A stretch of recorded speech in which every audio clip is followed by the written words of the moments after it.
আসসালামু আলাইকুম কাকা, ভালো আছেন? ওয়ালাইকুম আসসালাম। তুমি ভালো আছো? জি কাকা, এই যে আপনার যে আমরা যে ধান খেতে এসেছি, এই ধানের নামটা কি ধানের? এই ধানের নাম হলো পোলাও ধান। ধানের নাম হলো পোলাও, কিন্তু অরিজিনাল নাম হলো এটা জিরে বালাম। জি জি, এই যে আপনি যে চাষ করছেন, এর আগে আপনি কি কাজ করতেন? আগে আমি বাহিরে ছিলাম, প্রথমত বাহিরে ছিলাম। বাহির থেকে আসার পরে কৃষিক ভাবে যুক্ত আছি। আবার গরু ডেয়ারি ফার্ম আছে, আর এই কৃষিক ভাবে পলক এই সেচ প্রকল্প, এটা আমি জড়িত আছি।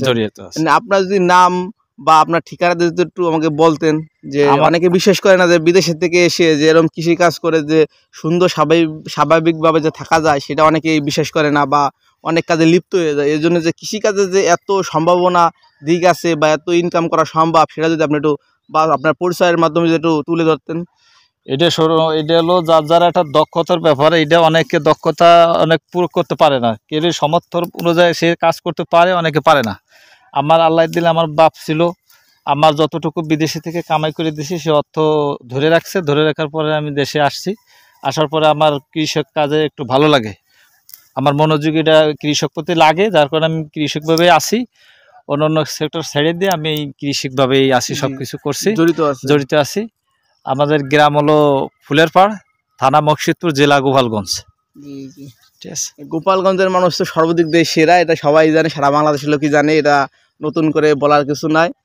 আপনি কৃষি কাজ করেন, যদি কোনো সমস্যা হয় আরো অনেক অভিজ্ঞ যে চাষিগুলো আছে তাদের কাছে পরামর্শ নেবেন। তারা আপনি যখন যেহেতু নতুন এই সেক্টরে, অনেক আছে পুরাতন, তাদের কাছে পরামর্শ নেবেন।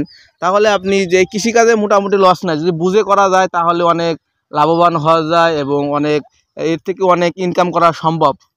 অবশ্যই অবশ্যই সম্ভব, চেষ্টা করলে সবকিছুই করা সম্ভব। চেষ্টা না করে কোনো কিছু পাওয়া যায়, চেষ্টা করতে হবে, চেষ্টা করলে সবকিছু করা সম্ভব। জি, এই যে আপনার পাশে আপনার যে বিদেশে থেকে আসছে, কেউ বলতে পারবে না যে আপনি এত বছর প্রবাসে ছিলেন।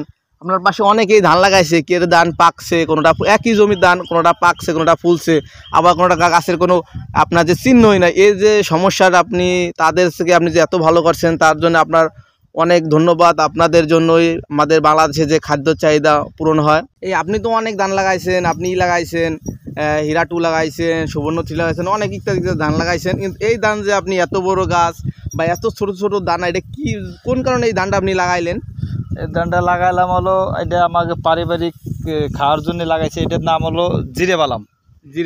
এটা জিরে বালাম, এই ধানটা খুব খাইতে ভালো, এই জন্য এই ধানটা লাগাইছে। আমার মা পছন্দ করে, এই জন্য এই ধানটা লাগাইছে। ধান বা যে ফসল খাইতে ভালো, দেখতে ভালো, সেই জিনিস কিন্তু ফলন কম হয়। এই যে ধানের যে আপনার শতাংশে কতটুকু ফলন হতে পারে?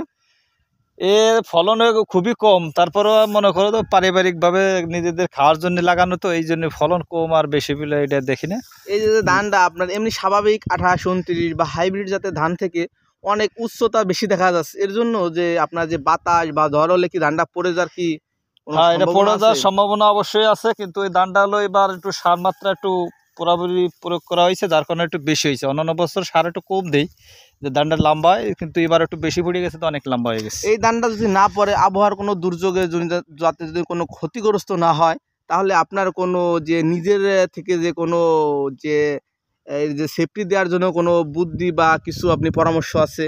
না, এটা এখন কোনো পরামর্শ নেই, পড়ে গেলেই যাবে, কিন্তু মনে হয় তেমন একটা সমস্যা হবে না, যেহেতু ধান বড় আছে, একটার পর একটা পড়বে, কিন্তু সেই ভেবে কোনো ক্ষতি হবে না। তবে এখন পড়লে পরে একটু ক্ষতি হবে। জি জি, এই ধান পাকতে কি 28, 29 কি বেশি সময় লাগে না কম সময় লাগে? এটা বেশি সময় লাগে, এটা যেহেতু নামি ধান, এটা পরে কাটা লাগে, অন্যান্য ধানের থেকে একটু পরে কাটা লাগে। 29 কাটাকাটি ধান, 29 কাটাকাটি। আশা করি আপনারা যদি এরকম ভাবে দেশে আপনারা যদি এভাবে চাষ করতে পারেন, তাহলে দেশের অনেক সম্ভাবনার দিক হতে পারে। এর জন্য আপনাকে অনেক ধন্যবাদ। আসসালামু আলাইকুম। ওয়ালাইকুম আসসালাম।